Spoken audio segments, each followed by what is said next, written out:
It's been 4 months, John, since the Boston Marathon bombings left 3 people dead and nearly 300 wounded. And one of the victims was 8-year-old Martin Richards. And his younger sister, Jane, lost her left leg.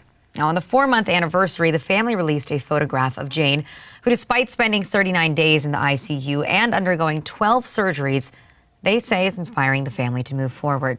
So obviously, John, I mean, it's incredibly heartbreaking, but a story that gives people hope at the same time. And this family has even started a fund. I have the page pulled up right here. It's richardfamilyfund.org. Can you tell us a little bit about it?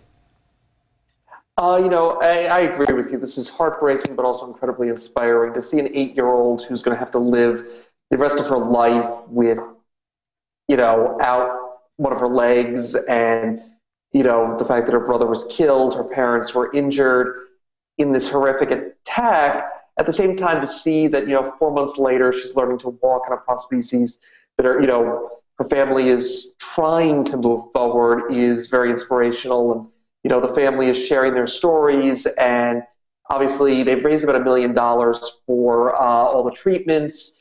And, this shows that even among just the most horrific things that have happened, that we can still see a lot of people being very inspiring and moving ahead, just based even with just horrific trauma they've endured. Yeah, and I mean, this is something that clearly the entire family here has been affected, and the mother suffered a serious eye injury after the bombing as well, and the father incurred shrapnel wounds. So it is nice to see them be able to post this picture and kind of share their ability to try to rebuild and move on from this with the rest of the world.